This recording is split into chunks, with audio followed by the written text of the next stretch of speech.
반갑습니다. 김종훈입니다. 이번 시간에는 병이 운에서 정이 왔을 때 어떻게 해석 적용할 것인지에 관해서 한번 알아보는 시간을 갖도록 하겠습니다.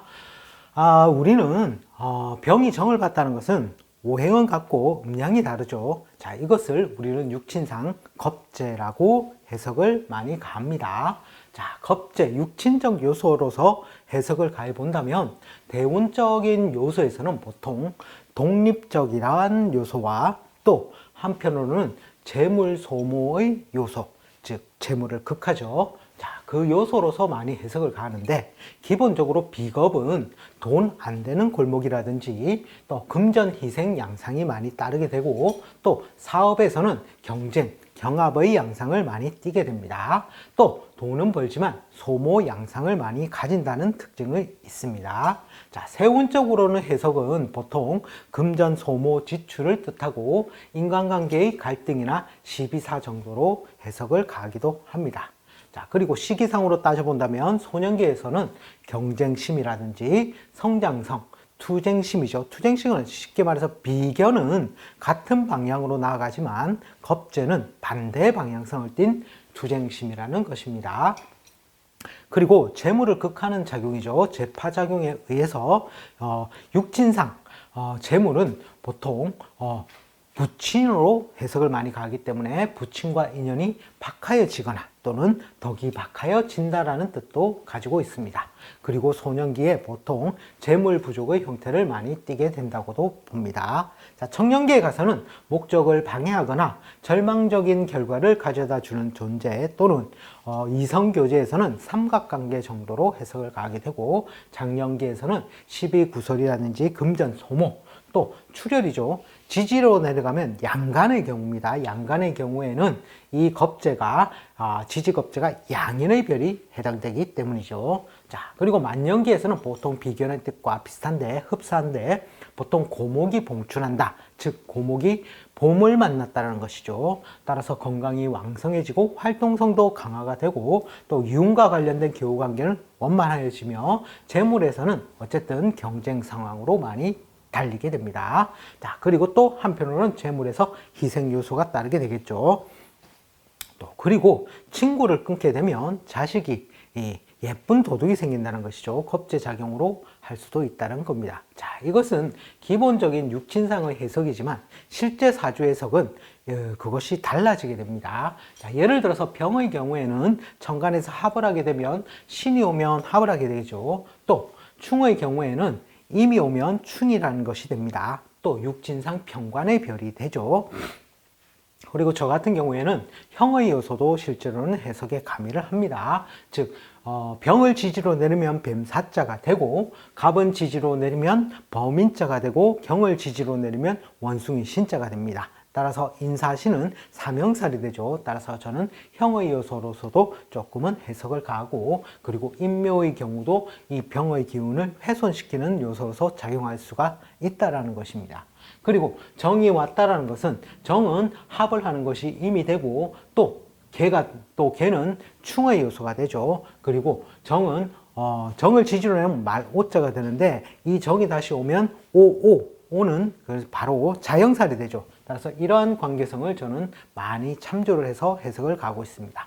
자, 예를 들어서 이 병이라는 음이 강해서 양의 글자를 쓰는데 연에 예를 들어서 경이 있고 임이 있고 이런 간제의 모양을 가지고 있다라고 칩시다. 자, 예를 들어서 이럴 때 정이 오면 어떤 관계가 형성되겠느냐는 것이죠. 실제로는 이분 같은 경우에는 충도 있고 형도 있기 때문에 굉장히 유능하신 분이죠. 남들이 들어보면 다 알만한 직업적인 요소로서 굉장히 유능성을 가지신 분인데 정이 오니 어떤 결과가 나오더라는 거죠. 보통 대운의 해석이 우선이 됩니다. 모든 운의 해석은 대운에서 첫 번째는 판가름이 나고 그리고 그 대운을 스토리 있게 꾸며주는 것이 세운적인 요소라고 보고 실제 감명을 하셔야 됩니다. 자, 대운에서 예를 들어서 정이 왔다. 자, 이랬을 때 첫 번째 경을 건드리는 요소는 적고 두 번째 어떻게 됩니까? 임을 합하게 되죠.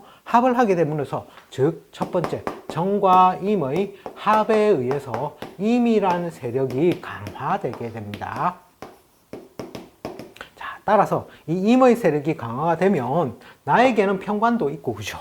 재물적인 요소도 있는데, 이 편관적인 요소가 강화되니 첫 번째는 충에 의한, 타의에 의한 이동 변동이라든지 뭔가 떠밀려서 가야 되는 그런 상황성, 그리고 역마 관련이죠. 자, 그런 상황들이 첫 번째는 도출이 되게 된다는 것이죠.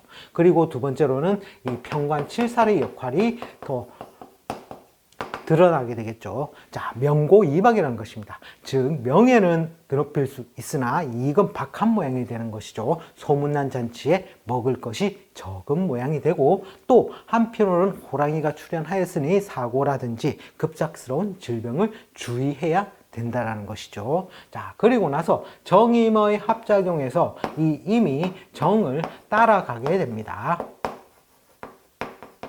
자, 이분은 병과 경이 이렇게 임을 중간에 두고 원격하여 떨어져 있을 때 형의 작용력을 잘 발휘하시는 분인데, 임이 빠짐으로 인해서 병과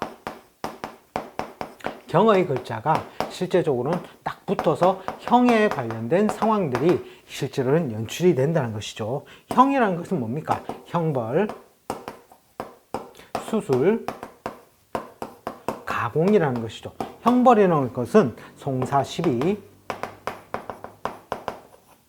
구설, 잡음이 됩니다. 수술이라는 것은 즉 병원, 의료적인 도움을 받을 일이 생길 수가 있다는 것이죠. 이 가공이라는 것은 목적이라든지 이익의 서로 나눠야 되는, 양보해서 나눠야 되는 그러한 상황, 즉 이것도 하나의 분탈작용이 되겠죠. 이런 분탈작용이 실제로는 겁제의 현상으로서 좀 더 드러나게 된다는 것이죠. 따라서 이런 운에는 형벌권, 즉 송사시비나 이런 것이 걸렸을 때는 어떻게 됩니까? 뭔가 좀 더 미루게끔 좀 미뤄야 되는 그런 상황들이 실제로는 좋겠고, 구설 잡음 같은 경우에는 어떻습니까? 일단 한 귀로 듣고 한 귀로 흘리는 것이 오히려 마음 편해질 수가 있겠죠. 자, 수술은 병원 갈 일이 있으니 병원에 빨리 가서 내 몸을 낫게 하는 것도 실제적으로는 이런 형의 운을 순하게 쓰는 것이죠. 그리고 뭔가 목적이나 이익 같은 경우는 좀 더 평관적인 뜻이 명이잖아요. 명을 드높일 수 있는 부분이니까 이익은 또 약하다는 면도 있기 때문에 중복성이죠. 따라서 명예지향적으로 실제로는 이런 정의 운이 왔을 때 어떻게 이 명예지향적으로 운을 다스리는 것이 더 좋아 보인다는 것이죠. 자, 그러면 이런 명조 말고 또 다른 하나의 샘플을 보겠습니다. 자, 예를 들어서 신이 있는데 병이 있다고 칩시다. 중간에 개를 매개체로 한 이런 명조가 있다고 보면 이 정이 오면 어떻게 되겠느냐는 것이죠. 자, 이분은 병신 합작용이 이 개수를 매개체로 해서 이분은 어떻게 잘 쓰고 있겠죠. 합을 잘 쓰시는 분인데, 이 정의 운이 오면 첫 번째 정이 어떻게 신에게 편관 칠살의 역할을 해죠.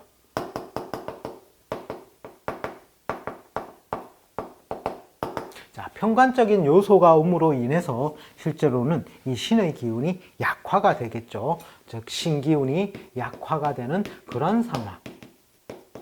나에게는 재물도 될 수가 있습니다. 그죠? 자, 그리고 또 뭔가 좌표론상으로 본다면 이 신이라는 것은 부친도 되겠죠. 부친이 뭔가 편관 칠살을 맞은, 그죠? 명고이박이라는 것이죠. 또 급작스러운 질병이라든지 사고사 이런 것들도 실제로 나올 수가 있겠죠. 자, 두 번째는 어떻게 됩니까? 이 정이 개를 충한다라는 것입니다. 충하는 결과물에 인해서 개가 어떻게 날아간다는 거죠. 날아간다. 나에게는 관도 될 수가 있겠죠. 어쨌든 이 개의 기운이 날아감으로 인해서 이 중간에 병과 신의 중매자의 역할을 못하고 빠져버리는 그런 모습으로 나온다는 것이죠. 따라서 세 번째, 병과 신이 합을 하기 때문에 이것은 쉽게 말해서 뭔가 신생, 세일, 가담의 세월이 오게 된다는 것이죠. 자, 그러면 이런 세일, 가담의 일이 왔을 때 즉 분리 독립이죠. 자, 이럴 때 운을 호불호를 논해야 되겠죠. 자, 대운에서 천간 같은 경우는 5년 정도가 머물 수가 있겠죠. 자, 보통 1, 2년 차에 세일 가담을 한다는 거예요. 그리고 2, 3년 차에는 굉장히 뭔가 활동성을 띠게 되겠죠. 그리고 3, 4년 차에 지지부진한 세월이 오게 됩니다. 그리고 4, 5년 차에는 실제적으로 약간 망실된 모양으로 드러난다는 것이죠. 즉 합탐망하의 작용이 오니, 자 이런 경우 어떻게 됩니까? 크게 일을 벌리라고 해야 되겠습니까? 아니면 규모를 조절하여 뭔가 실속적인 차원으로 규모를 조절하여 작게 하라고 해야 되겠습니까? 즉 규모를 조정하여 작게 해야 된다는 것이 운에서 나온다라는 것이죠. 자, 그래서 이 팔자의 글자가 한 글자가 달라질 때마다 그 운의 해석이라는 것이 크게는 이런 육친상의 해석이 아니라 각 개별적인 신살적인 해석으로서 사주팔자에 들어가야 된다는 것입니다. 자, 이번 시간에는 병이 정을 만났을 때 어떻게 해석 적용할 것인지에 관해서 한번 알아보았습니다. 시청해 주셔서 감사합니다. 다음 시간에 다시 또 찾아뵙겠습니다.